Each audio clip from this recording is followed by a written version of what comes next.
it's time to drink a Stella and hit the missus, because CPW Uproar is here.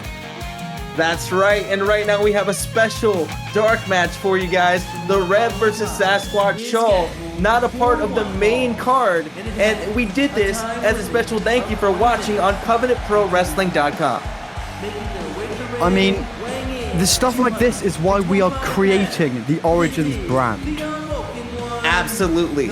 Origins is going to be a huge part of Covenant Pro Wrestling, and this is just the start of it. You can see Origins next week, sponsored by a trio. A trio connects brands, or connects content creators to brands that meet their needs and their community's needs. Use the code Jimmy5 to get started today. But making their way to the ring currently, we have, I believe he's going to be one of the stars of Origins, if I'm not mistaken. That is right. The Ref has already committed to being one of the biggest stars on Origins, but we don't want Ref to have all the fun. We know that there's huge stars here in Covenant Pro Wrestling, and they have something to prove too. So why don't we show the Ref exactly what everyone's made of next week on Origins? But we have this dark match here tonight for the sole reason of, we have many talented wrestlers, but some of them just aren't at that Uproar level yet. They aren't at the level of the top competition. So we've created a brand, we've created a separate show to put these wrestlers on who we think have that high level of potential, more than the actual current wrestling ability. Absolutely. Right now, we have a ton of stars that are in our backlog. We have a ton of stars coming out of the Covenant Pro Wrestling Academy. This is just the starting point for Covenant Pro Wrestling, and Origins is where you're going to see all of that go down before they're able to come onto Uproar. I mean, if you want to look for the future stars, that's going to be the place you want to look. Absolutely. And speaking of future stars, we're getting to see another star yet again for the second time. This is the Squatch to watch. The next big swamp thing. Sasquatch Shaw. Sasquatch Shaw making his return to Covenant Pro Wrestling from a swamp near you. Wherever you are, he's somewhere near, regardless of if we're in Arizona or not. He looks like my dad. Really? I mean, it's mainly the face shape. Just look at the face shape and then think Alex Clark. I see it. I see it. And also the size. My dad's a very large boy. By that I mean he's fat. That definitely makes sense. He hasn't worked out in a while. Even though he is one of the main trainers on Covenant Pro Wrestling's Academy, he has gained a few pounds. But colleague of mine, I think we're going to focus on the action in the ring more tonight than your family history. The lineage is beautiful, but right now we're focused on these two right now. Do I have to? It's what you're paid for. Didn't even write me my own contract. I mean, you kind of assume somebody else's. We're not going to get into that right now. But what we're getting into right now is the Ref, heavy out of the gate, hammering away on Sasquatch Shaw already. That is unexpected. I mean, the Ref is... let's be real here. One of these men have a official CPW contract. The other one is just brought in to, sort of be there, fill in for these type of matches. Obviously, the Ref is going to be very strong out of the gate. Absolutely. He knows what the Covenant Pro Wrestling ring calls for. And, I keep calling him the Ref. You keep calling him by the previous persona, but he is now the Revenant, a.k.a. the Rev. It's a strange twist of happenstance, but this shift in the Ref's character has become darker.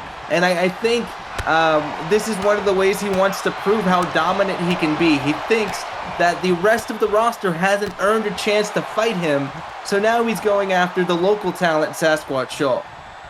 I mean, the man is revving his engine, getting ready. I didn't know where I was going with that, but all I knew is I wanted to get a revving his engine joke in there. Absolutely, we joke all the time here in Covenant Pro Wrestling, but what's not a joke is that big back elbow, and ref missing with an enziguri there. But Sasquatch sidesteps. I don't know how. Went for the enziguri, but he was a little insecure there because he didn't quite get all of it.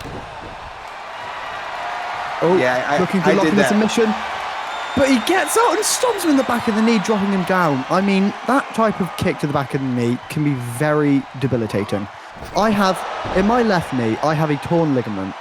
And if anyone hits that torn ligament, I could be out for the entirety of a match. And something like that can be devastating. Even though people think it's just the back of the knee, it can be so much worse than what people assume. Absolutely, when you're dealing with tendons that are very fragile, especially when you have multiple injuries, it can totally take a competitor out forever. It's not just rest up and you'll be back. It's, take a chill pill and you're relegated to the couch from now on.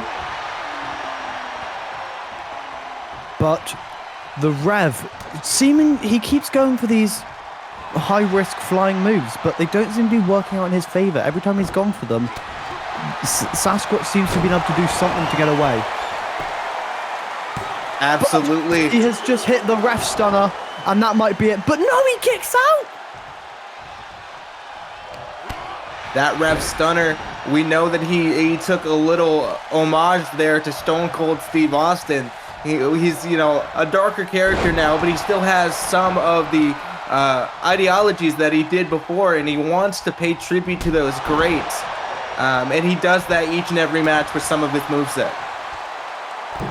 Once again going for a high-risk move, but he finally gets it on Sam. But Sam's straight back up to his feet, but he gets flipped over. That just sort of shows the strength that the Revenant has. He just managed to one-arm flip Sam. Sam is not a little boy, if you couldn't tell, but he just managed to flip him with one arm. Is his name Sam? I thought his name was Sasquatch.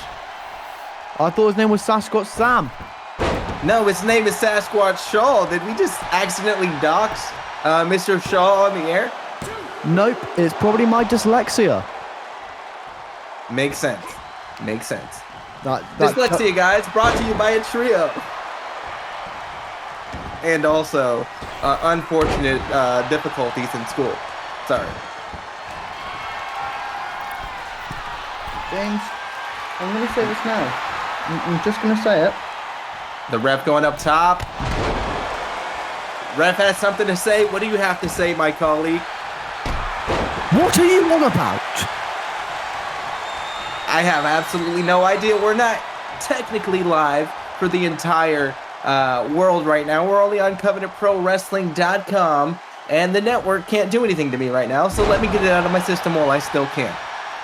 That makes sense, and if that's the case... Oh, no. Okay, they seem to have cut my mic out. Am I back? I think you're back. I think they caught you at a really good time to cut you out. Sasquatch Shaw catching the ref at a really good time to take him out as well, but the ref countering out in another ref stunner. 5 minutes in the match have gone. Could it be over already? And it's already over 5 minutes in. Cannot believe how quickly the ref was able to put him away. Maybe that will be the last time we see of Sasquatch Shaw. Maybe he will be back with a vengeance, but the ref fighting with a vengeance here tonight like we've never seen before. I mean, Origins could be just what the Rev needs to get back on track, get his career back in check. And he might finally be able to make some big moves in CPW Origins. Absolutely. Next Saturday is when it all begins. Join us on our origin story. I will put you down like a dog, James. I'm the funny one here.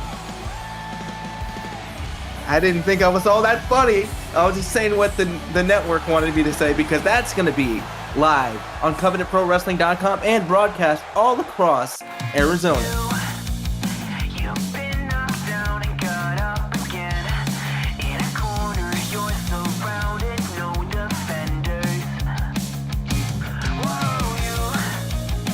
You've hit your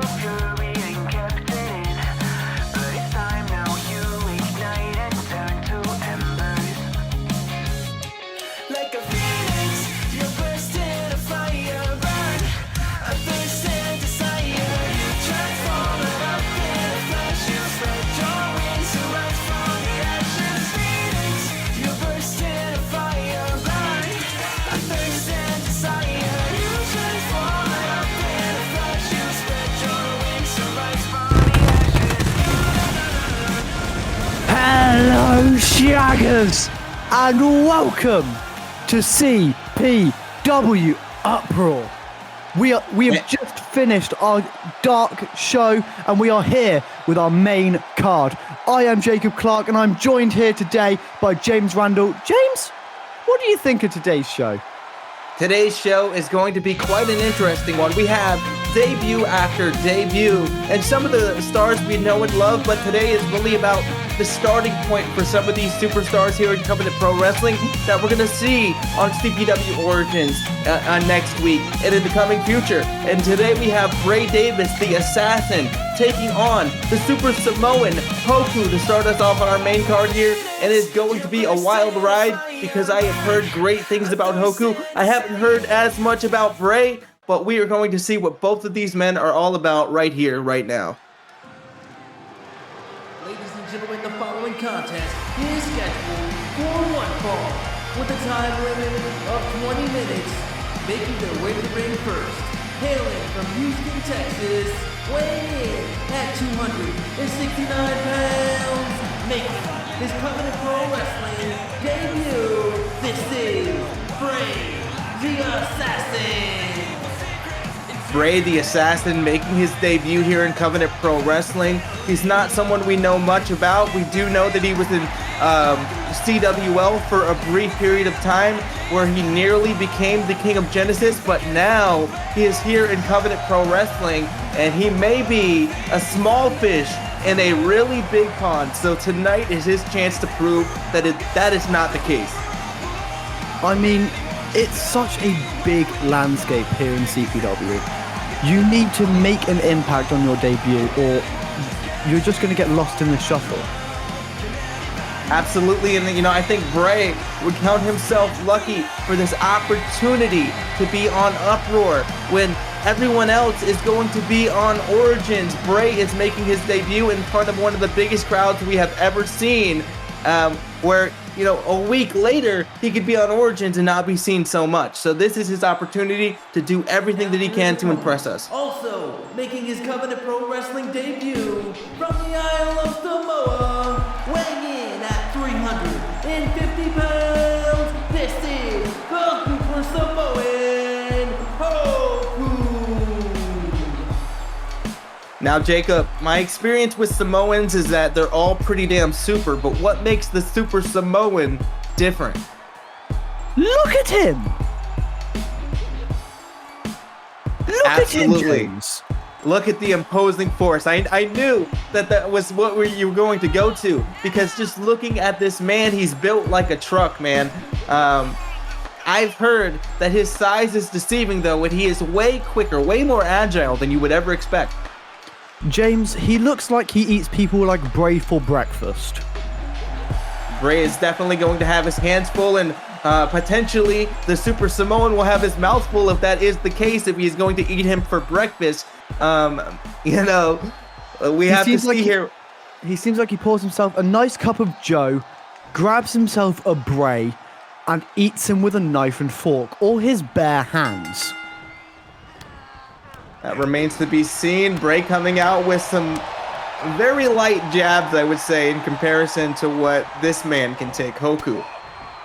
I mean, if you're going to go after someone like Hoku in a match, you're going to have to use momentum. That is your big thing. Like that! See? That is what you need to do. You need to get speed. You need to attack with all of your body weight. You need to put everything into every move you hit, or you aren't going to do damage to anyone the size of Hoku. Absolutely. It's all about momentum. It's all about inertia. And speaking of inertia, Bray going to the top rope. Shotgun drop kick off the springboard. Amazing accuracy there. Hoku tried to grab his legs, if you saw that, while he was up on those ropes. But I don't know what. He might have just missed. Bray might have jumped before he grabbed them. But Hoku saw what was coming, but he just didn't have the right response to get it. Absolutely. And now we see Hoku taking his liberties with Bray right now. But Bray fighting back and showing that he can be brutal as well. We know that Hoku is a big, large brute, and Bray is showing that he's got some nails in the fight as well. He can scratch and claw with the best of them. but Hoku's still kicking out of that pinfall at 1. But Bray just keeping on the offensive. He didn't sit around and just sort of feel sorry for himself about Hoku kicking out. He kept on fighting because he knows that's what you have to do against a wrestler such as Hoku. Absolutely. And look at that, the strength of Bray, we have to mention as well, being able to lift him up and then also capitalize on doing that. Usually when the opponent is so big and you kind of stretch your limits a little bit, you're winded and you can't follow up, but Bray is able to do that and keep going. And Bray is playing it very smart right now. He's bringing it to the outside where he can do more damage, and he's keeping him on the floor and using that barely padded concrete to his advantage as much as he can by trying to just drop all of his body, all of his limbs onto that concrete. Absolutely, but Hoku, trying to hit the escape button on that and get back into the ring where it is more padded. And even though it's more padded and, it's a slightly more bearable fall, the ring is still very stiff. We have a very stiff ring here in Covenant Pro Wrestling. And a 2 count there. It is very thin padding on wood and metal. It is not a nice line. What the hell is this man doing? He is going to break a rib. Oh my God. And that could do it. But only a 2 count. Bray showing that he has some left in the tank, but Hoku, I do not want to be on the receiving end. And we see how winded Bray is there. Hoku kick! Straight to the chin of Bray. 1, 2, 3. No! But Bray keeps showing on the fighting. heart. Showing the heart, showing his will to fight. You are absolutely right. He has shown that he wants to remain here. He wants to stay on the CPW Uproar roster. He doesn't want to be lost in the shuffle. He doesn't want to go to Origins. He wants to be here. Absolutely, and I do want to highlight that Origins is not a place where everyone gets lost in the shuffle. It's meant to highlight the up-and-comers that come into Covenant Pro Wrestling that don't normally have a spot on the cards, with everyone fighting for championships, everyone is feuding. It's your opportunity to showcase your skills on another show. So it's not just the D-Leagues here, it's just another opportunity. I mean, I'm seeing this from a wrestler's perspective, not a commentator or backstage personnel. If I was in that ring, when I'm in that ring tonight, I'm fighting for my life, because Uproar is going to be an amazing show. I have no doubt in my mind. But when you're given that option to be on the top tier or the tier just below the top tier, you want that top tier. You are fighting for everything to keep yourself up there. Absolutely, and speaking of keeping themselves up there, Hoku not trying to do that for long, dropping a huge headbutt to the midsection of Bray.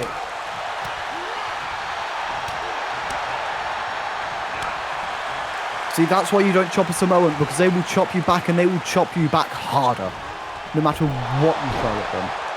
Absolutely. And we speak of being winded, we speak of being disoriented. That Hoku kick yet again. That's got to be it. No, Bray. How does this man keep fighting on? With 2 massive kicks to the head of a man that size, you don't keep fighting. Samoan Blade, dropping him. 1. The Samoan Blade. 2. What? And I was going to say that has got to cut deep, but damn, Bray digging deep here and kicking out of that. I cannot believe what I'm seeing right now. And you could see Hoku sort of questioning what he needs to do from here to, win the match. Absolutely. What was that maneuver? He just hit an amazing sort of ripcord Spanish fly, and Hoku still kicks out a 1. I have never seen that maneuver ever in my life, but now I'm seeing Legends something. never die! The roll through Boston Crab, the legends never die. Hoku has his hands in the rope, can't quite grab it. If he firmly grasps that rope, he is able to get a rope break here. But unfortunately, he wasn't able to do it, but still able to fight out of it, or able to withstand. What a beautiful moonsault by Bray, and that has to be it. 1, 2. That is the first 2 count he's got on Hoku this entire match. So he is getting more damage done, but he's not got enough done. Absolutely. And now Dragon Sleeper locked in by Hoku. This has to be it. The match has to be over.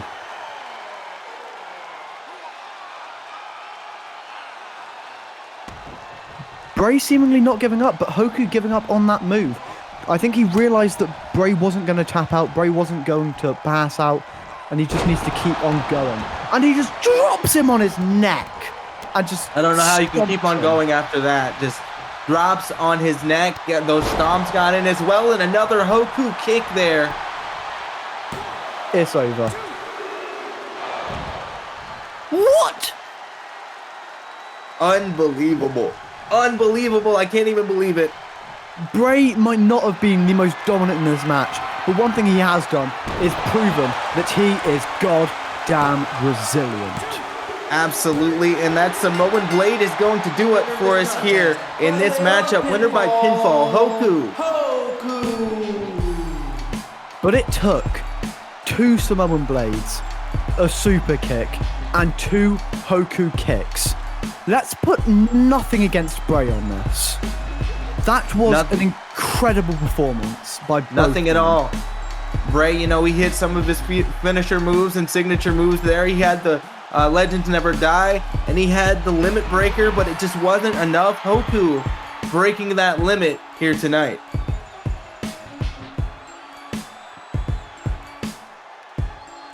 That is the face of someone that is going to have a really big impact here in Covenant Pro.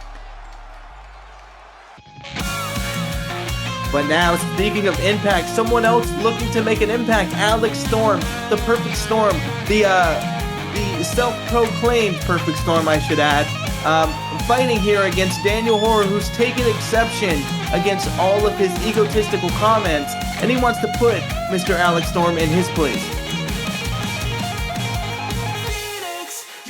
I mean, Daniel Horror is provingly a very good wrestler. He's part of a wrestling family who have won a lot of gold. Introducing first, making their Covenant Pro Wrestling debut, weighing in at 235 pounds, from Little Rock, Arkansas, the Perfect Storm, Alex Storm. Alex Storm looking to take Covenant Pro Wrestling by storm. Also has a great opportunity to make a mark here on Uproar.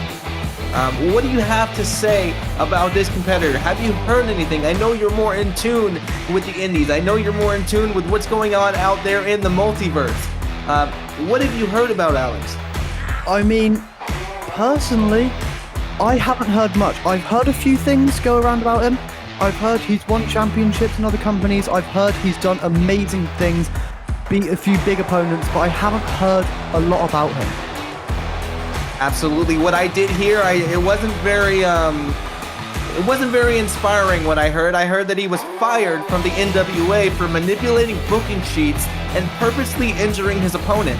So Daniel Horror is definitely going to have something to look out for here tonight, because this is someone that is not afraid to be underhanded and be a little bit dirty, and Daniel is going to have his hands full with that. Now for their opponent, making their way to the ring, weighing in at 215 pounds, from Chicago, Illinois, this is the Second City Knight, Daniel Horror!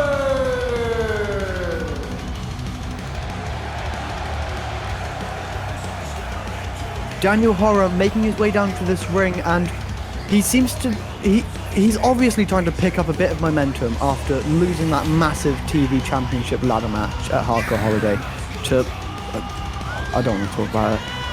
But Daniel making his way down to the ring, and I don't know how to describe the sort of mood you'd be in coming into a match like this.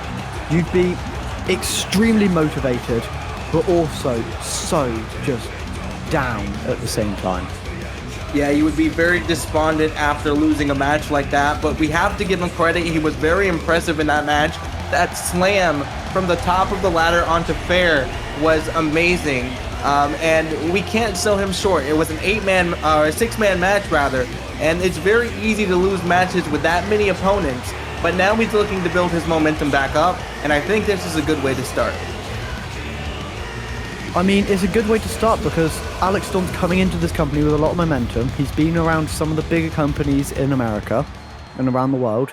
So, I mean, it's a good match for both of these. And I think no matter who wins, both of these are looking to just put on a good performance and show what they can do. Absolutely.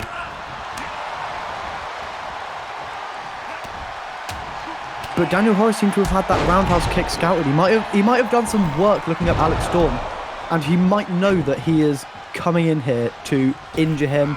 He might be playing a very defensive game here, or he wants to end this very quickly, which might be the case after that lariat. Absolutely. Very devastating lariat there. And now we see him working away on the arms and on the fingers. Good strategy for someone like Alex Storm that uses those quite a bit in his repertoire there.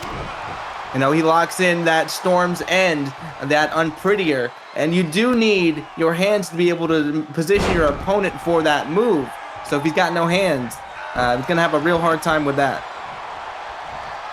But these two both seem to be either striking or just going for specific limbs, or it's going for a cover very early on here. But Daniel kicking out very Not quickly. going to work. Not the first day on the job. Daniel Horror's been in that situation before. But so far, this match has been very back and forth. These two both seem to have each other scouted. They both know what's going on. It seems they've both prepared for this match. Absolutely, and Daniel Horror taking a risk here.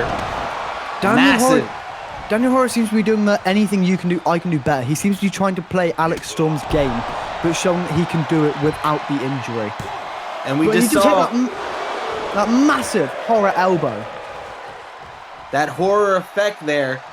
Is known throughout the world as being one of the most devastating back elbows in the industry. And Alex Storm, even though he took that, seems like he's going to be taking a lot more damage here because Daniel Horror is not ready to put this one away yet.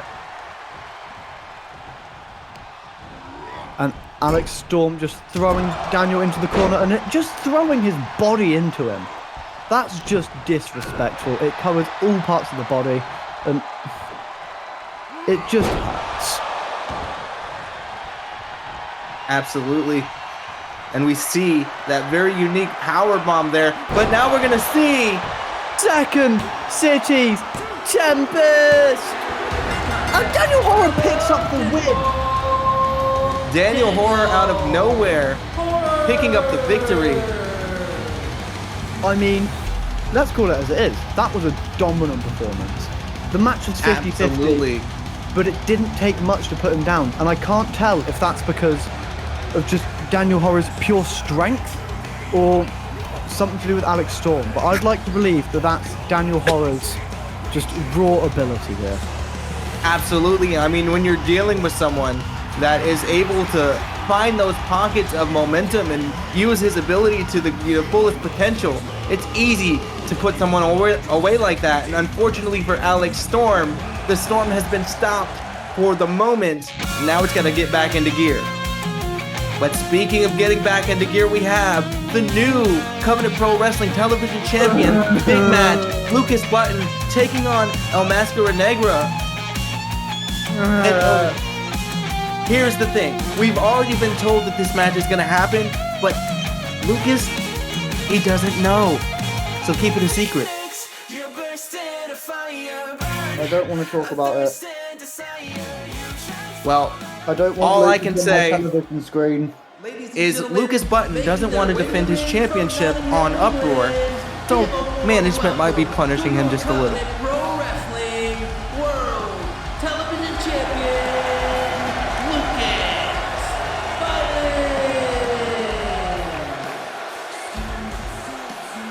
So This man It is a seems- fucking coward. it seems like Lucas Button is pushing quite a few of your buttons. Care to explain? He's a bitch and he's disrespectful to anyone who has held a championship. If you're holding a TV championship, you defend it on TV. You don't just go around and say, oh, I don't want to defend this. I did it once and I hate myself for it. So you've done it, and now you're projecting your own self-hatred onto Lucas Button. No. I did it once, and I learnt the lesson. I was taught how disrespectful I was, and I'm now realising just how cowardly, just how disrespectful it is to that championship and this company. What he's doing just by going, no, I'm not going to defend it now. He's Makes just being sense. a pussy. He's a Makes big man sense. bitch, okay? If we can tone it down just a few levels, maybe like 2 to 4 levels, I think we'd be okay. We understand that you don't like Lucas Button, but I hear that Lucas has something to say, and I don't know if we're gonna like it, but we're gonna give him our full attention here.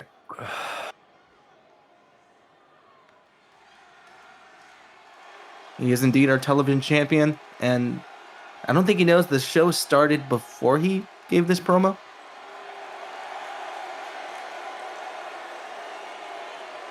I think he thinks the show starts with him.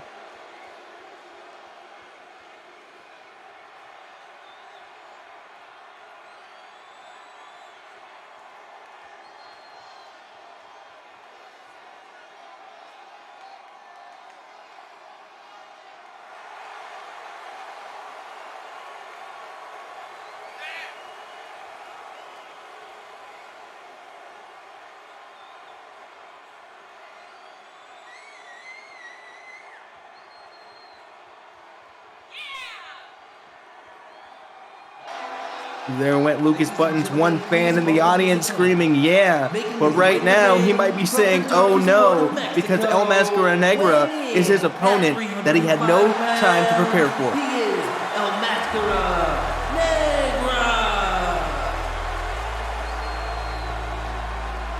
I mean, these are two big boys.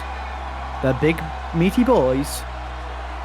And they're probably going to have a big, meaty match. Absolutely. We know that, Lucas Button is Big Match Button, but I think for El Mascara Negra, EMN as we call him, this match is far bigger for him than it is for Lucas. Because if he can dethrone here, or not necessarily dethrone, but get a win over the TV champion, that's going to propel him into a stratosphere he's never seen before. So, I'm just going to say it. I hope What's up? I hope EMN absolutely destroys Lucas. I hope he batters him into a pulp and eats him for breakfast. Maybe even put him into a soup. Maybe make him into a soup and serve it backstage in catering. Absolutely. And speaking of catering, I've heard that Lucas Button has been very annoying in catering lately. He's been stealing all the Zal for himself because he thinks that only the TV champion should have pizza. Yeah, he also thinks he's a better wrestler than everyone, which I know for a fact isn't true, because I could beat him any day.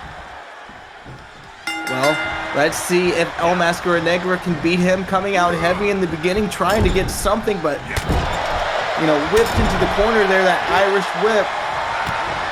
Those chops look weak. Now that is a chop.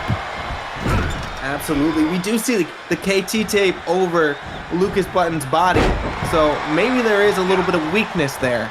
But we can't sell him short because in big match situations, he has been shown to make the most of it. He's also been shown that when he can't make the most of those situations, that he'll just pack up and take a break. Yeah, because he can't handle losing. Because he's a bitch.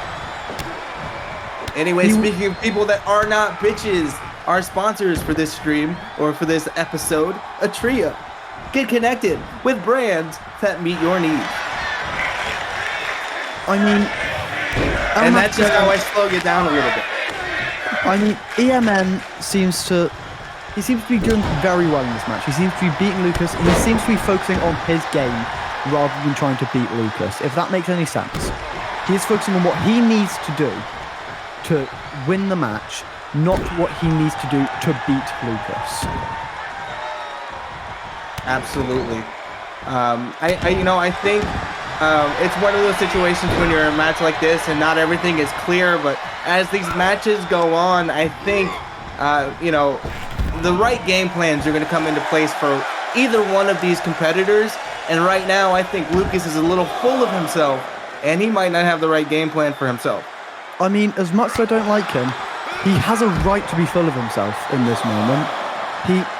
He won a championship in his debut against 5 other top-tier wrestlers. He did it he did it very poorly by, you know, stealing it from Johnny D, but we can't take away the fact he won.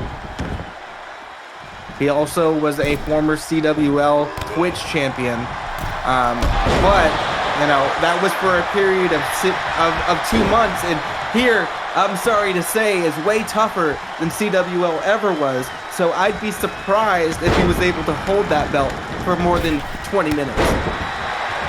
I mean, he's going to have to, seeing as he refuses to defend it. Because once again, say it with me now, kids, he's a big match bitch. That is definitely one opinion of him, and I do share your opinion a little bit.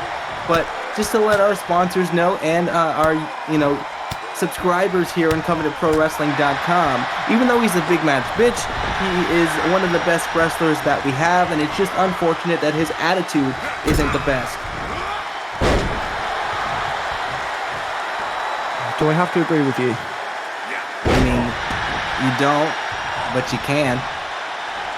I don't think he's one of the best wrestlers we have. I think there are many others who can beat him, but the many others that can beat him are all wanting to compete for that World Championship. No one wants to have to deal with Lucas because it takes so much, just so much, to even be able to get a championship match against him because he will refuse anyone. You know, when you're dealing with someone that will refuse matches and dictate when and where he's going to defend it on a belt that's supposed to be defended each and every week here on Covenant Pro Wrestling Uproar. And let me shut up for a moment. Crucifix powerbomb by EMN. And he picks him straight back up. No, he's not done yet. He was, you know, raised on the mean streets of Mexico, an orphan that found his way, and now he might be finding his way to victory with that Reaper lariat, but Lucas kicks out. Come on!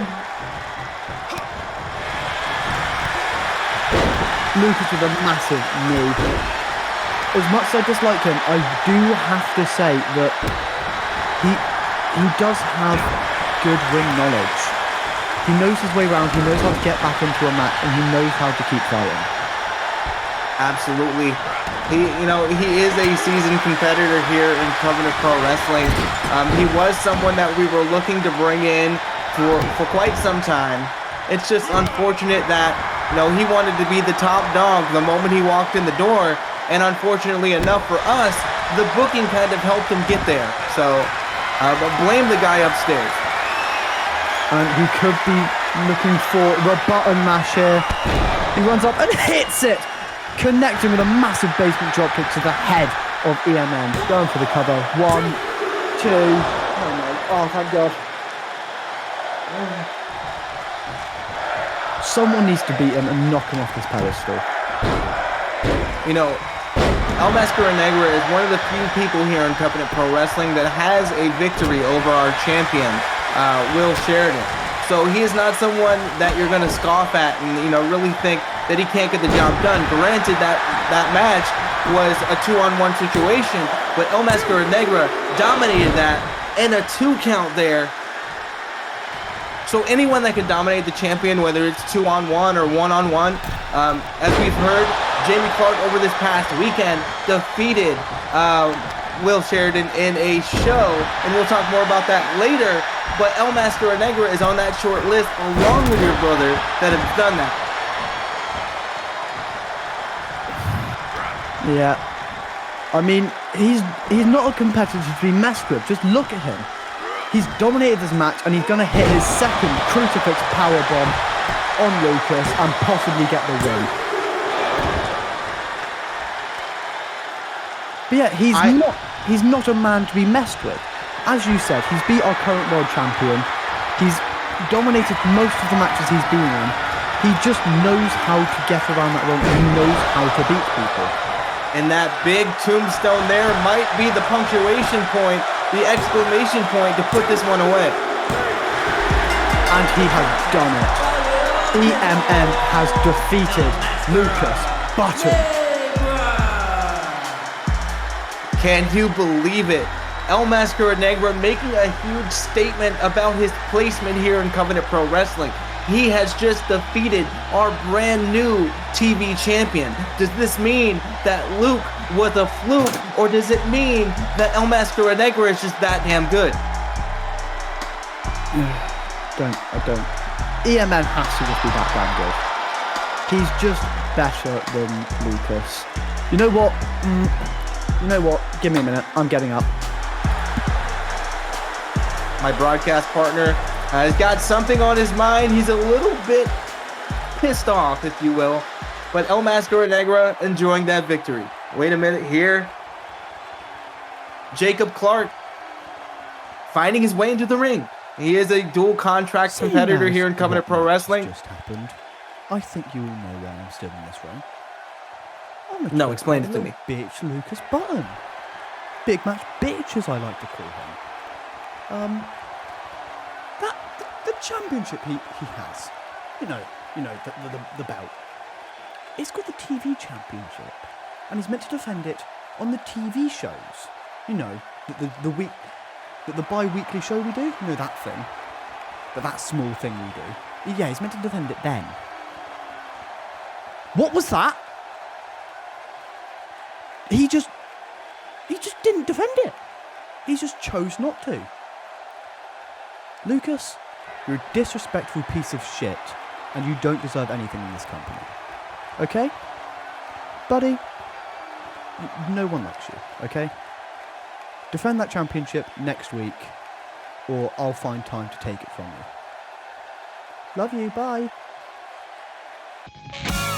Jacob Clark making a statement, making his way back over to the broadcast booth. I cannot believe what I just heard. He's very correct in his statement that championship needs to be defended each and every week or close to it. And if it had been here tonight, El Mascara Negra would be our new TV champion. But now we're moving on to Lauren Osborne, that for some reason has changed her character a little bit, taking on Pisano, who has also done the same thing. Making their way to the ring first. From the Welsh Valleys, this is the Welsh Valley Wonder Kid, the Welsh Firecracker, Lauren Osborne. So I might have started a small cult around Lauren Osborne. If you've been on Twitter anytime recently, I have not. I have no followers or friends. You might have seen the hashtag Mummy Osborne trending, which might have been a small creation by me. For the uninitiated, what exactly is Mummy Osborne? Well, with this new character and look, I said to her, because me and Lauren are quite good friends, I said to her she looks like she wants people to call her mummy. Is it working? I don't know. I mean, yes, it's working quite well. Everyone's calling Accompanied her to the ring by Belle Florent. This is Well, the Boss Woman. someone might be calling their mummy right now Japan, with this opponent. Pisano.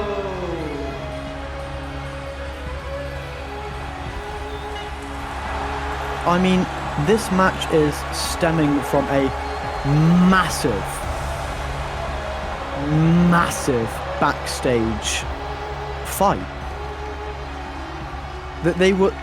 Pisano and Belle Florent attacked Negra Leslie, one of the CPW Academy graduates, the first CPW Academy graduate apart from Dragon Kid, and Lauren Osborne stepped in to help her. Lauren Osborne and Emma Barkley stepped up and they tried to take down Pisano and Belle while they were attacking this new young lady.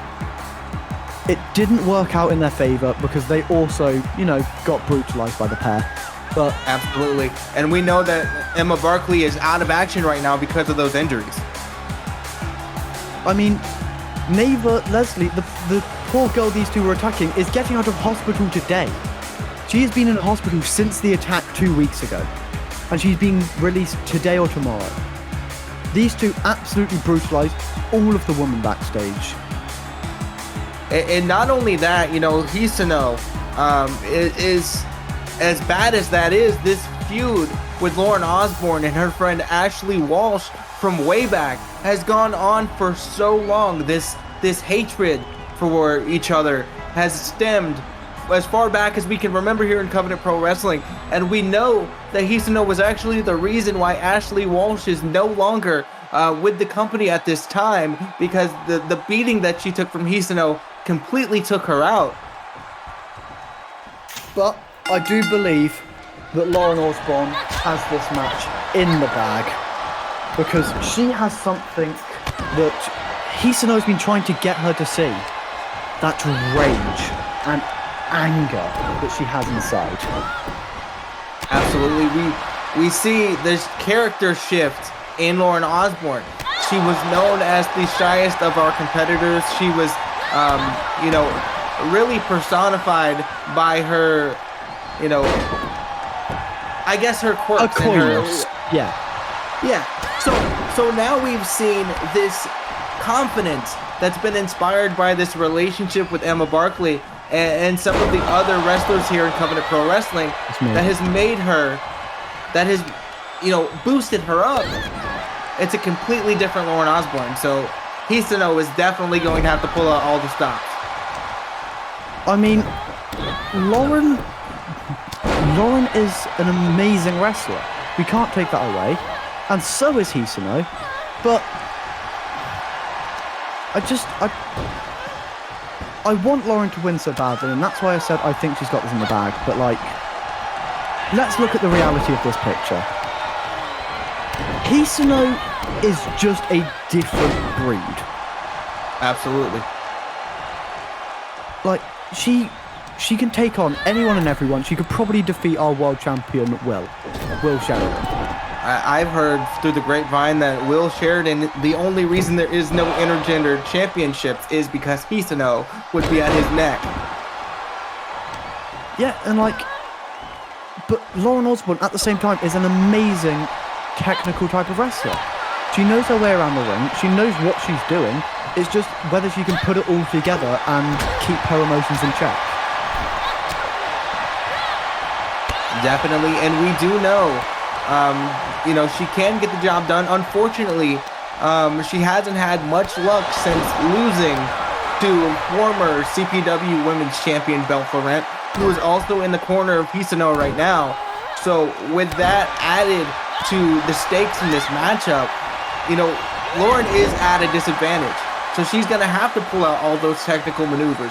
She's going to have to pull out all the heart that she can muster, because this is going to be one of the toughest contests that she's had. You know, I was going to say pleasure, but maybe it's the displeasure of taking part of here in Covenant Pro Wrestling. I mean, this might be the best match for her right now. It's probably going to be her way of trying to see whether this new aggressive, badass side of her is what she needs to further her career. And that remains to be seen here, but Lauren Osborne still fighting in this matchup, getting her way out of the corner. Hisano with devastating kicks and punches. These combinations are lethal. The Yakuza Fight Club member hitting that spinning back fist, and that would be enough to knock a normal girl out, but Lauren Osborne is no normal girl. But this... But a massive pile driver. Dropping her on the net. That Shiharai might be enough, and it is dropped on the neck. Version 2. I mean, it's a devastating move. She put Dragon Kid out of action until next week, till the next show, with that move. That move is dangerous, and she knows what she's doing with it. And I do want to point out that Lauren Osborne took that like a champ, okay? And we see her stirring here on the outside of the ring, where normal people would be completely knocked out. Lauren seems like she's trying to get back up, but as we see Hisano celebrating her victory, we're not sure. Wait a minute. God damn. That was fast.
The Welsh Firecracker, this new moniker she's taken.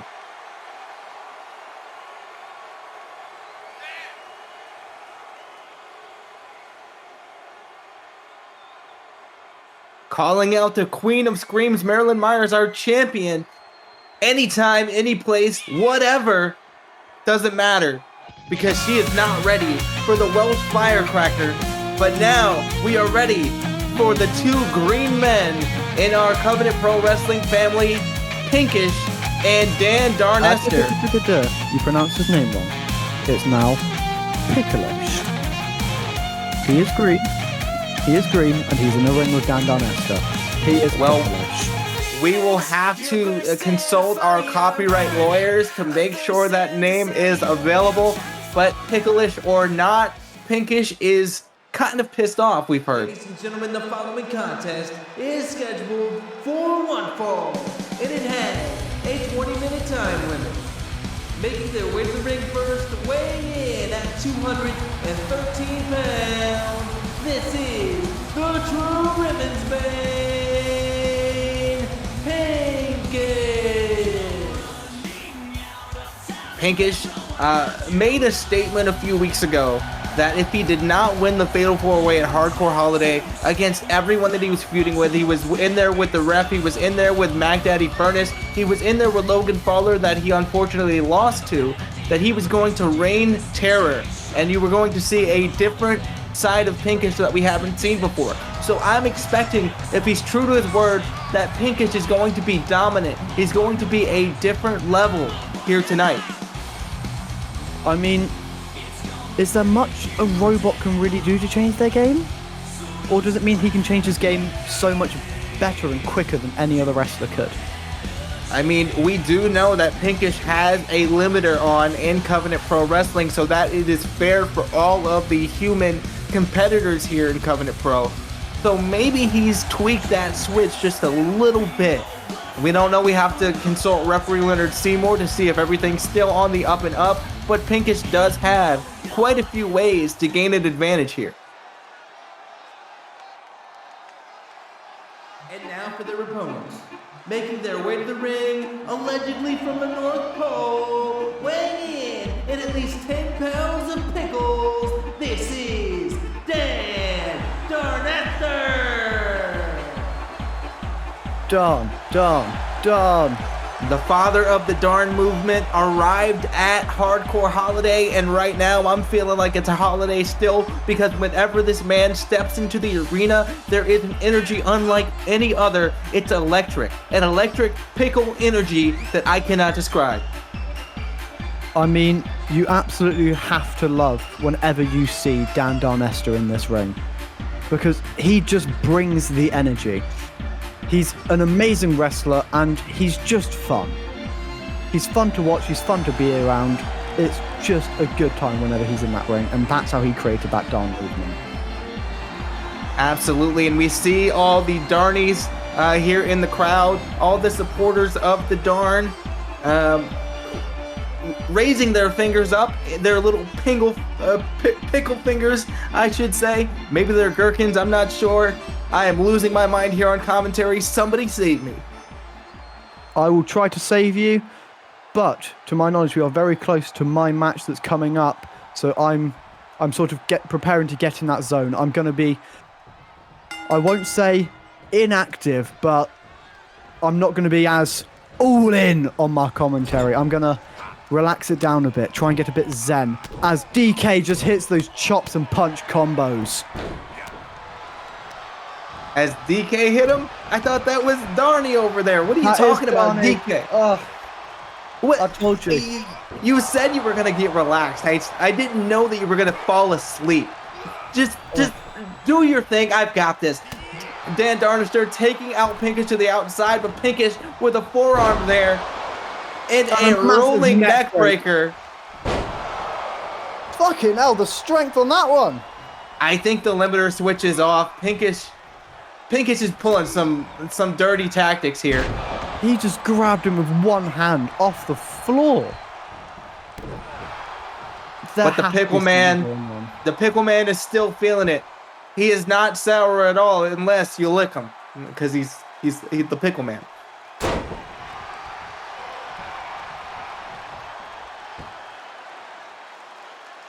Gesturing Dan here. Darnester just standing over him. Oh, switch and the elbow drop. He knows what he's doing. He knows the mind games he's playing.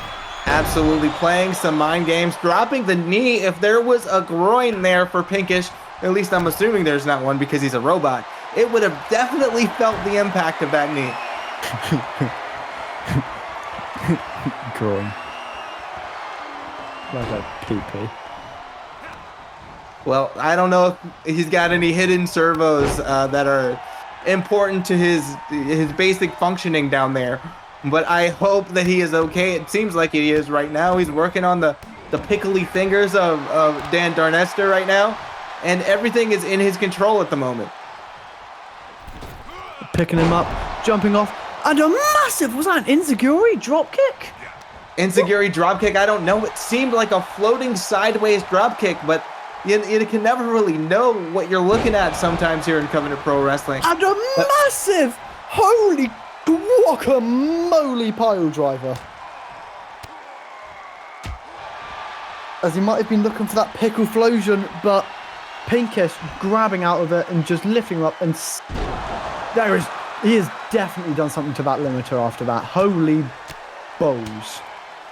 Definitely the servos are in high gear. The ability for him to take such tension and such force and torque on those arms, it's unnatural for what Pinkish should be able to do in this ring. There is something going on with Pinkish, and someone's got to sort it out. Because, I'm sorry, Darnie is one of the top wrestlers in the world. He is a former tag team champion. He is a former openweight champion.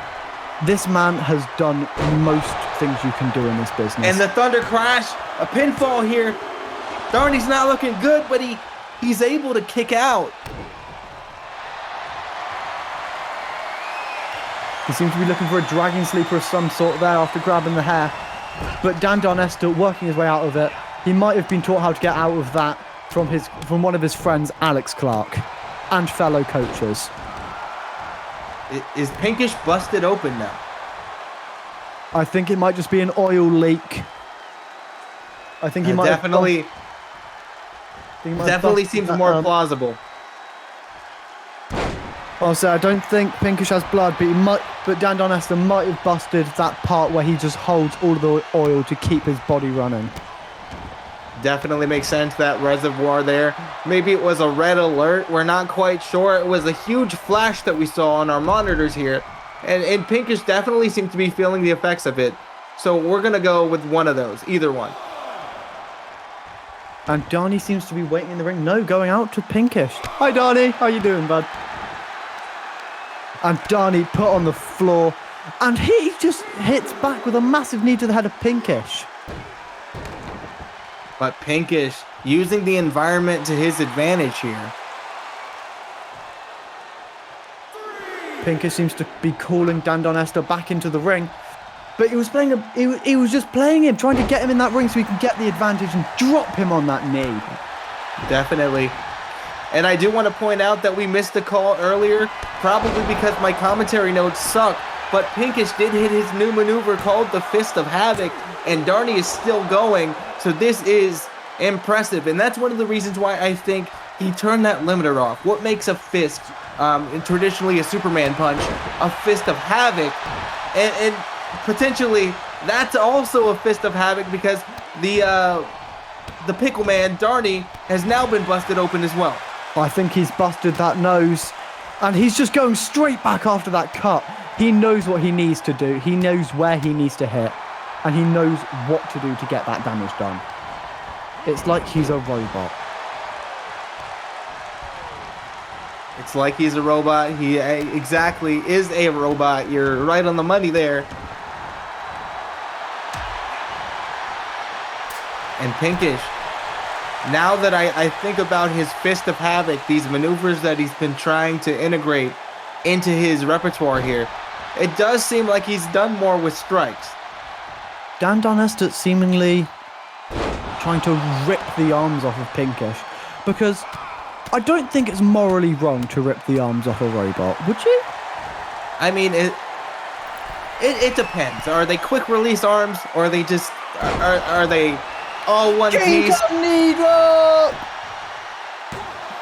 1, 2, 3. No!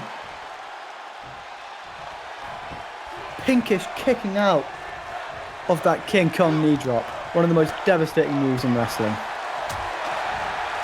And Pinkish using those fists yet again. Could that be the touch of malice?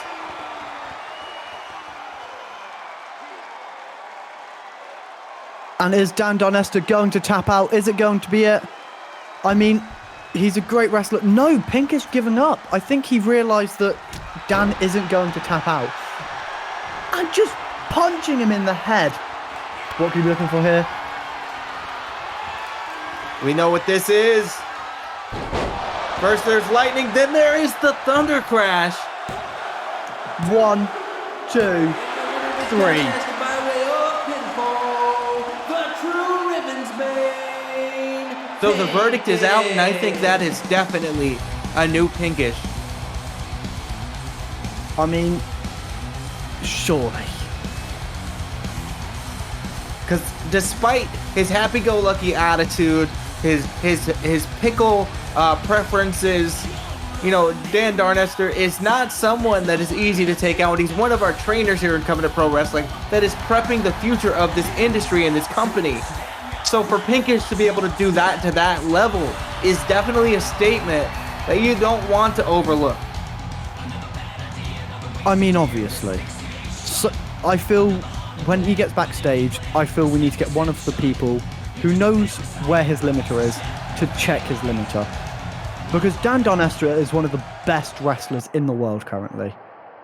And now we're hearing from Morgan Sharp.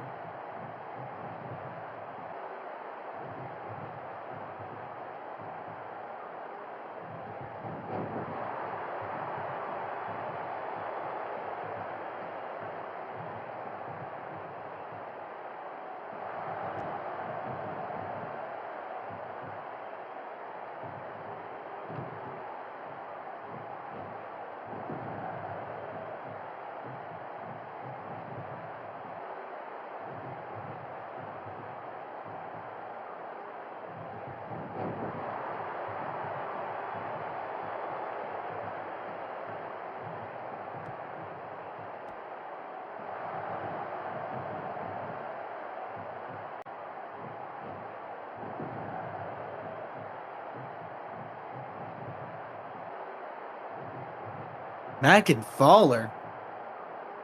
What the hell is he talking about? Well, I guess 2 weeks from now, we're going to see Mac Daddy Furnace and Logan Fowler taking on our tag team champions, the Blazing Renegades. But right now, we're going to see a debut here. Bruno Natoli Magnifico taking on Aiden Flynn, the global icon. And this is definitely going to be one of the best matches of the night because Aiden Flynn, regardless of the fact that he hasn't gotten a victory here in Covenant Pro Wrestling yet, is on that upper echelon of performers here and technical skill. And Bruno Natoli is a second-generation wrestler here. One fall with a 20-minute time limit. Making their way to the ring first, from Montreal, Quebec, Canada, weighing in at 113 kilograms, this is the self-proclaimed global icon, Aiden Flynn. Aiden Flynn, the self-proclaimed global icon, coming back into Covenant Pro Wrestling, somehow just now remembering that he works here. I mean, he is one of the best wrestlers in the world. I have been in companies with him before. He has won a plethora of championships. He knows his way around that ring, and he is at the top of his game. Absolutely, he seems to be one of those that has been lost in the shuffle here on Uproar because we have so many stars, and that is one of the main reasons why we're doing Origins. So people like Aiden Flynn can, have their time that they deserve, get their minutes, because this is one of the best professional wrestlers on the face of this earth. He's internationally known, he's internationally praised, and he might not be the global icon, but he's pretty damn close. And now for his opponent, making his Covenant Pro Wrestling debut, weighing in at 235 pounds, from Palermo, Sicily, this is Magnifico, Bruno Natoli! Bruno Natoli. Now, I'm told, Jacob, that you have a little more information about Bruno than I would. What do you know about this man? I mean, he's a second-generation wrestler from his granddad, Santana Natoli. Santana was such a humble man. He is a kind, generous person. And we see him on the back of that t-shirt there, Santana Natoli, the grandfather of Bruno, right on the back of the shirt. But Bruno allows the fact he's a second-generation wrestler to go to his head. He believes he has sort of the rights to, everything. He's just a bit of a bastard. He's a very good bastard. Very good wrestler. But bit of a bastard. Bit of a bastard, bit of a villain, bit of a great wrestler. That sounds like someone very familiar to me, someone that I might be sitting close to right now. Excuse me, I'm not a bastard, nor a bellend. I mean... Oh, but you think I'm a great wrestler. You're so sweet. Excuse me, I don't normally laugh like that. Okay, you big manly man. But straight away with the cutter, he has learnt that from me. I cannot pronounce his name for the life of me. He learned it from somewhere and he brought it here into Covenant Pro Wrestling, and it looked very effective. But Aiden Flynn taking a risk there. Was that a frog splash? That was a frog splash of some sort, but Aiden Flynn just showing that no matter what the distance, he can hit that move. And locking in a submission straight away. Just trying to make Bruno tap, but Bruno gets out of it. As someone that failed geography 3 times, I'm not sure if they have frogs in Canada, but he definitely looked like he had seen one before.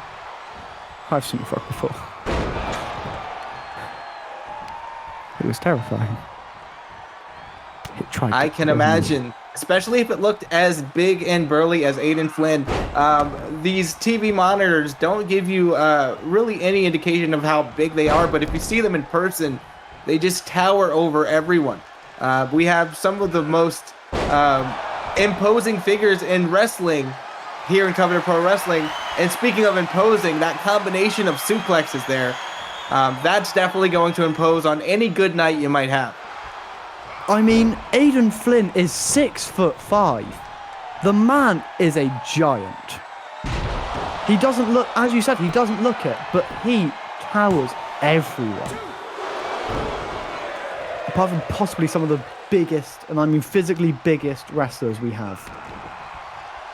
Absolutely, and we know even referee Leonard Seymour is 5'11".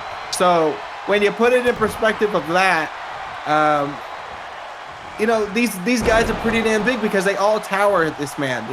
Leonard looks like he's a small little tick in the ring, a little flea there, and that's just because our athletes are so enormous. I was like, Bruno himself isn't a small man. He's 6'1", but he just looks small compared to Aiden Flynn. I was like, but Bruno is, as I was saying earlier, an amazing wrestler. He is a former Italian heavyweight champion, a former Mediterranean trios champion, and a former tag team champion with his brother Marco. The man knows his way around the ring. He knows what he's doing. Absolutely, and you can tell by the look of him that he, not only is he feeling himself, and he's also feeling those knees to the back there off of that senton, but he knows what his value is. You see his attire. You don't often come into a company with something that looks that professional, so you know that he's been around. He's done all the things that he's needed to do. He's collected the accolades, and now he's here to collect some more in Covenant Pro Wrestling. But Aiden just using his feet, using those kicks to try and keep Bruno down. And he goes for a massive Phoenix splash. or as he likes to call it, the shooting stardust. Shooting stardust for sure. But now, what are we gonna see here? Drop dead tiger driver from Aiden Flynn. And Bruno kicks out. And Bruno he keeps kicks out. on fighting.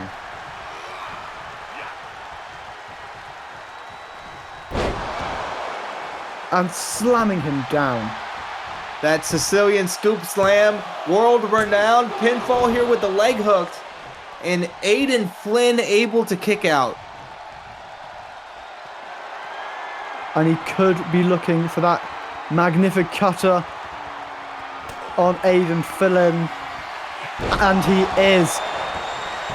That magnificutter to Aiden Flynn. And it's got to be over. 2, 3. No! Aiden Flynn. Aiden Flynn with that veteran instinct to kick out. Aiden Flynn's fought on the world stage before. He's fought some of the best in the world before multiple times. So he knows. He knows no matter what happens, he has that muscle memory to just keep going and kick out. Absolutely. And a big fisherman driver there. And another. He keeps just dropping Bruno on his neck with a massive swinging, flipping neck breaker thing from Bruno. You know, he's got moves on moves on moves, so many that sometimes we don't even know what to call them. But as we see here, Aiden Flynn has ways to kick out of moves, even if there's not an official name. But he gets him with that German suplex and lifting up his head and dropping his knee on it.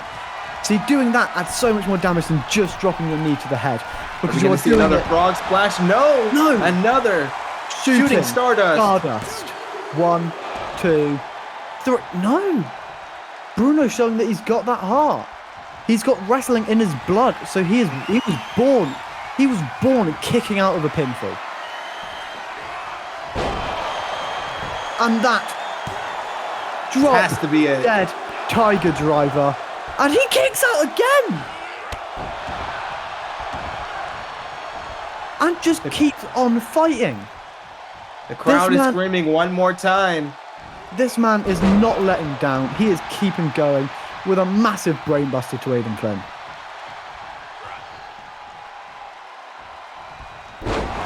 Picking him up. And he hits that silicon scoop slam. It's the Sicilian scoop slam. I'm pretty damn sure. Sicilian. I failed geography 3 times, like I said. But now he might be looking for that. Silicone? It's not silicone. He might be looking for the Magnificent! And Aiden Flynn seeing red at the end of that. Winner by pinfall. With that, I've got to go. Congratulations, Bruno. You're a bit of a dick, but you deserved the win. I'll be back after my match. Have fun doing the commentary, James, and I'll see you in a minute. Absolutely have fun getting your ass kicked or whatever you're going to do. I'll be right here holding down the fort on Covenant Pro Wrestling Uproar. Little does he know, I've been told in my ear, because they don't talk to him, they talk to me, that we're going to hear something from one of our other competitors here, Sir Jonathan Davenport, Johnny D. But as we watch Bruno Natoli celebrating his first victory here in Covenant Pro Wrestling, that is a sign of great things to come, and I cannot wait to see what he brings next, right here on Uproar. And just as promised, Johnny D making his way to the ring does not look happy. So, a hardcore holiday, the grievances and many superstars about the lack of opportunities in CPW were answered with the introduction of CPW Television Championship. And the first champ was crowned in a 6-man ladder match, which included your boy.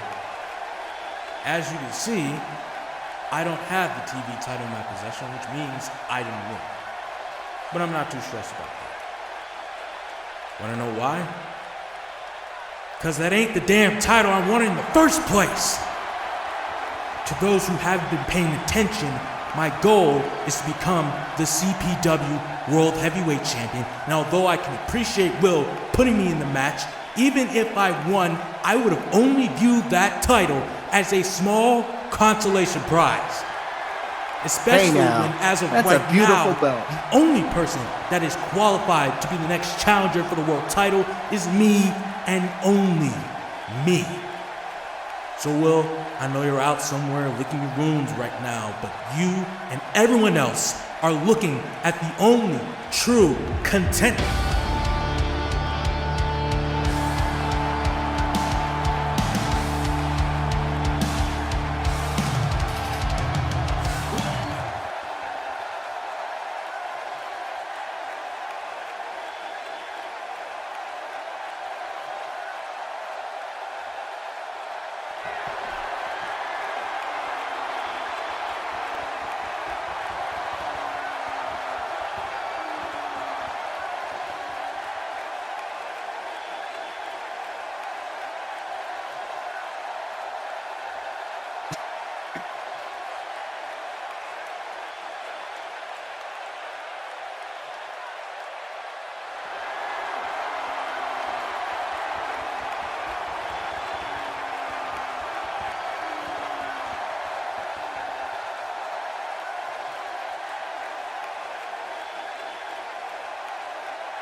And now, that huge statement by Jay Scott. We're going to see Jay Scott versus Johnny D one more time. But right now, we're going to see Curtis James, the King of the North, taking on not Jamie Clark, but Jacob Clark.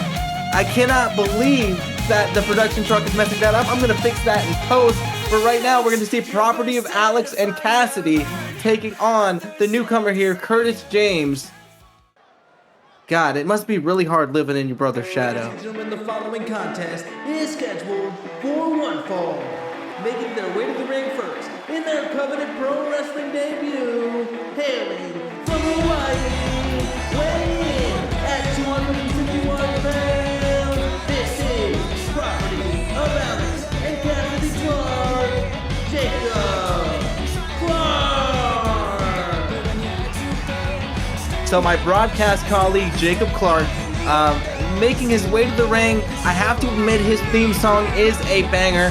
He is a multiple time champion all around the world, and he is one of the best wrestlers that we have. I have to admit it. You know, he's going to come in, he's going to blaze a trail, he's going to be one of the absolute best that we have, and I'm going to see him with a world championship on. I'm going to see him with a TV championship. And it seems like sooner or later, him and Lucas Button are going to tangle up just a little bit because the animosity between these two is palpable. But right now, Curtis James, the true King of the North, wrestling debut, weighing in at 260 pounds from Leeds, England. This is the King of the North, Curtis James. Curtis James making his debut, making his way down to the ring for the very first time here in Covenant Pro Wrestling. This is another person that has come in on the cheap from other companies because he was fired for brutal attacks on the company's top face and not cooperating with management. So let's just say he was a dollar store discount, and that doesn't say much in terms of his value here, but it also means that Covenant Pro Wrestling got him on steal. And he wants to make sure that everyone knows what his true value is.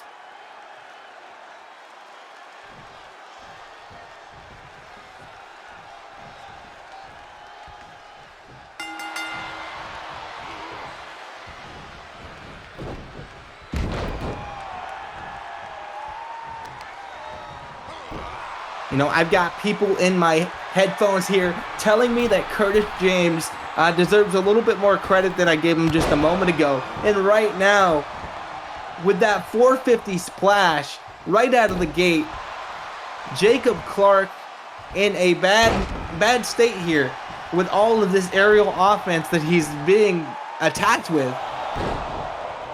A pinfall early in this, and I don't even think that was a 1 count. That seemed like 0.5. Jacob Clark is too damn good for that. I have to admit that he's quite the interesting character to work with, but he's pretty damn good in the ring. Now we see a Boston Crab. Jacob very close to the ropes, not thinking clearly at the moment. I thought he was, unable to see that he was very close to the ropes, but I think that was one of those situations where he just really wanted to show everyone that he didn't need to grab the rope, that he was strong enough. He had the muscles in his legs to just brute force his way out of that. Shotgun drop kick. Went for a big standing senton there, unable to hit it. Curtis James, backdrop.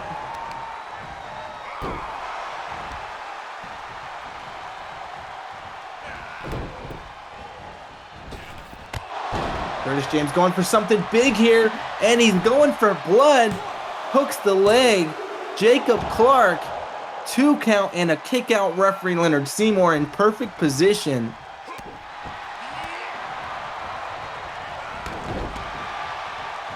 And if my colleague here was on commentary, he would let everybody know that the backdrop that he sustained quite a few moments ago, or just a moment ago, is one of his own signature moves. So of course he was going to kick out of it. Of course, what do you expect? But now he's going for something, maybe a big kick here.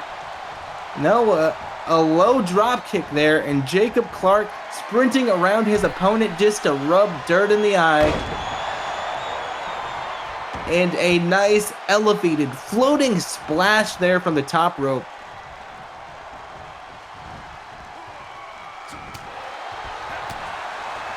Now, I've got to admit, I hang out with Jacob Clark at the commentary booth, but I don't hang out with him any other time, and I don't really know what to expect from him in this match.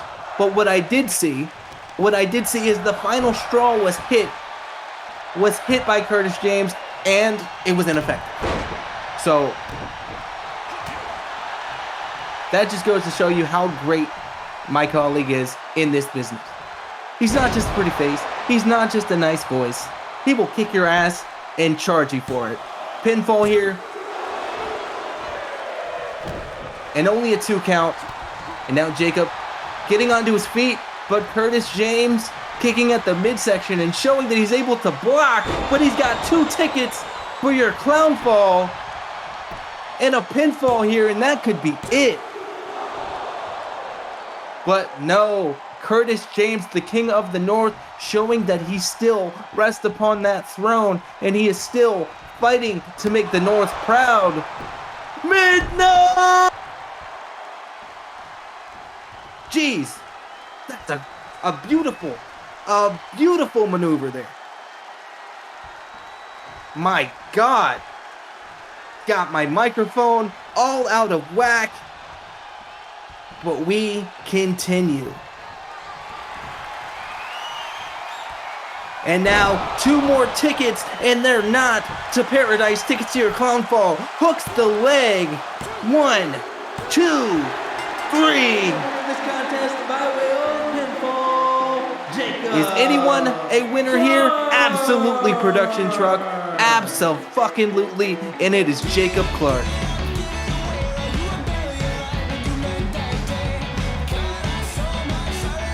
That has to be a message to our world television champion, Lucas Button. You're in trouble, pal, because this man is here and you see that busted open face. But this victory says so damn much.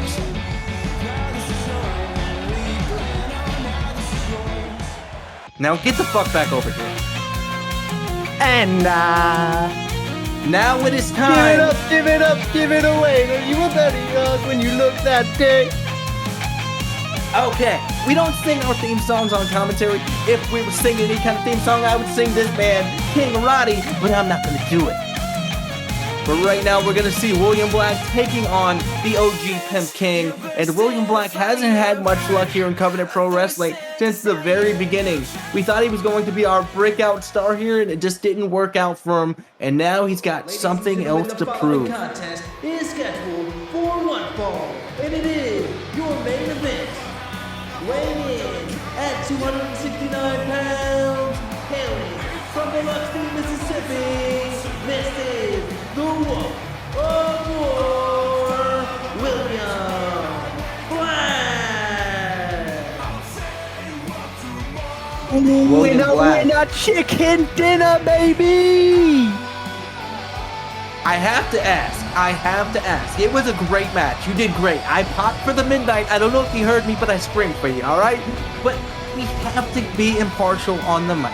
We have to leave our matches in the past. You know, one day I'm going to hop in the ring, and I'm going to beat the shit out of referee Leonard Seymour because he's the only one I feel like I could take. But right now, we're supposed to be focused on the Wolf of War, the Jarl of Wrestling, William Black.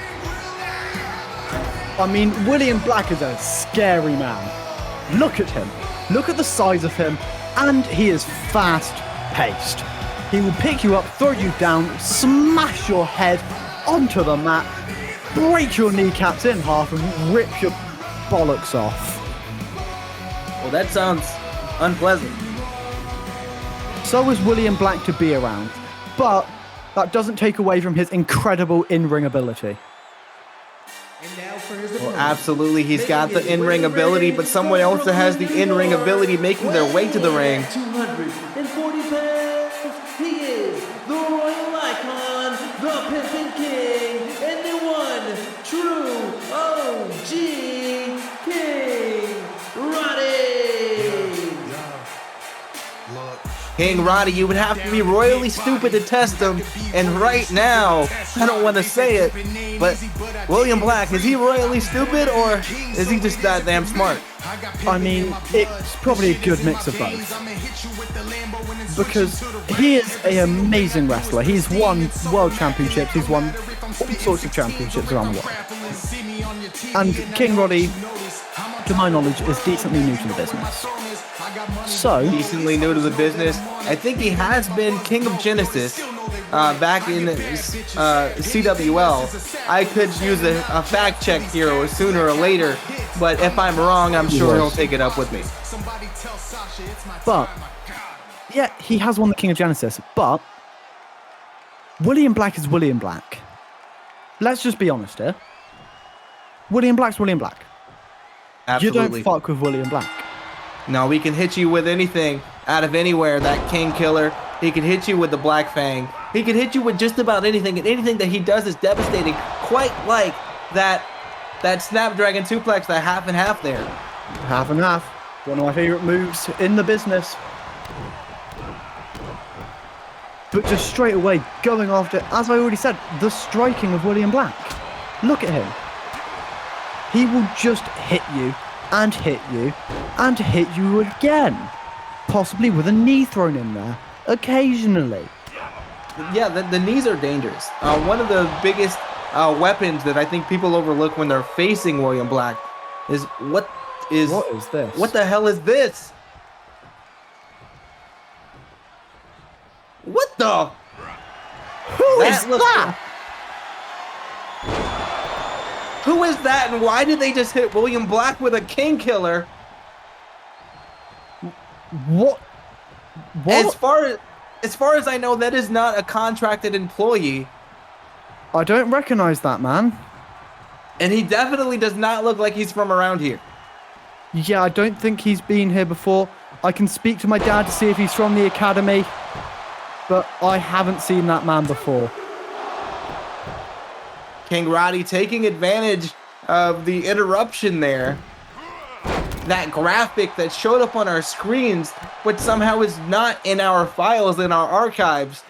I don't know what that was.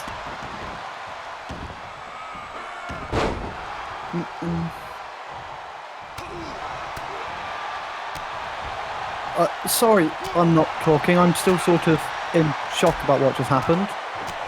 I don't even know what to say about it either. William Black fighting back after that interruption. William Black seems less phased about what just happened than the both of us. Exactly. I don't know what's going on. I don't know if... That just goes to show how good of an in-ring wrestler he is. Something happens, you forget about it, you move on, and you focus on what's happening in the ring. You know, it's almost the indication that he's dealt with something like that before. I mean, he probably has. He's most likely dealt with other people running in and attacking during his matches. Because he's not a very well-liked man. But with that massive bicycle knee. Pinfall here. King Roddy. You know, it seems like King Roddy was more affected by that run-in than William Black was. I mean, yeah, after it happened, he was just crawling around trying to figure out what just happened, where he was. Whereas William Black was right back on the attack, as he is now, with those heavy punches and elbows to King Roddy. Now he's going up top. We don't see the big man do this very often. And there's good reason for that. He's not known to be a high flyer. And I guess he's going to change his mind. He was just taunting, getting in the head of Roddy, making Roddy think he can reverse this because William Black isn't, you know, known for his high-flying ability. But no, he was just distracting so he could do this. That was a tease. That's like somebody asking you to go out for dinner and then asking you to pay half. No. You invite me to dinner, you pay for the whole damn meal. What?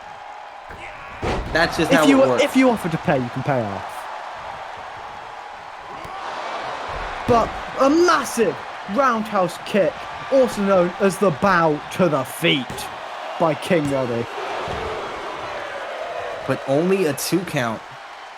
William Black, unfazed by the interruption, unfazed almost by that maneuver there, but we've seen this one before. Went for that pimp drop, but William Black punching out of it, getting right back into it after being dizzied in the head from that, you know, that big, what's it called? That big bow to the feet. Bow to the feet, bow to the floor, bow down to William Black because right now he's looking better than he ever has. Could he be going for the Gogs Among Us? And he seems to be going for it. He's got the arms hooked. Gods Among Us! He is so suspicious! 1, 2, 3. William Black wins in dominant fashion. William Black showing us that there are gods among us. Among us? And I don't even know what to say. I'm still in shock of what we saw here today. But William right now, I'm unfazed getting from that attack. absolutely unfazed. I'm getting an alert in my headphones because, like I say all the time, Jacob, they talk to me, they don't talk to you. I'm hearing that we're going to hear from our world's heavyweight champion, Will Sheridan, in just a moment. But William Black making that statement, showing that he is unfazed by any of the interruptions. What is coming for William Black? And who is coming for William Black? Those are the questions that we need to ask. Definitely not a woman. I mean, I thought it might have been a woman. You don't think so? I mean, I get it now. I get the joke. Sponsors? Oh my god. This is a PG show. I try to keep it PG. You got a male commentary and keep it PG. Give up. Well, the live wire, our world heavyweight champion, Will Sheridan, making his way down to the ring. No announcing there. This was unplanned. But now let's take a look back to 2 weeks ago at Hardcore Holiday, as Will Sheridan made the greatest of all time, Jay Scott, tap out and retained his championship.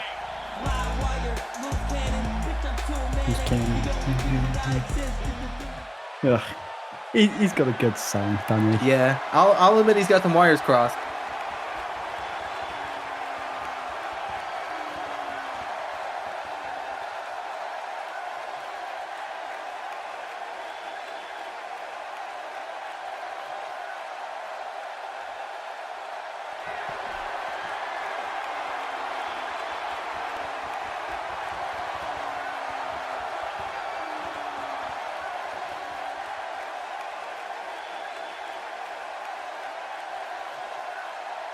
He trains harder, he's way smarter, and he'll take the game farther. Will Sheridan.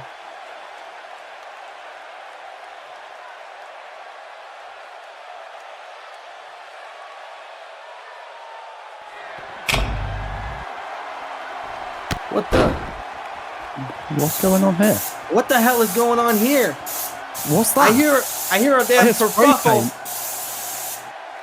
I hear some spray paint. I hear some damn.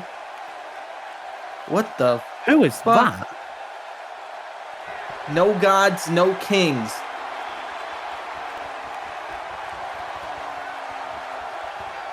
And I guess our king has fallen. Will Sheridan is out.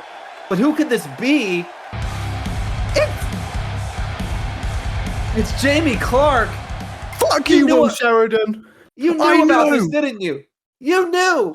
But that's all we have for you here this week. Jamie World Champion. Like, share, subscribe, because we're going to be back with Origins next week.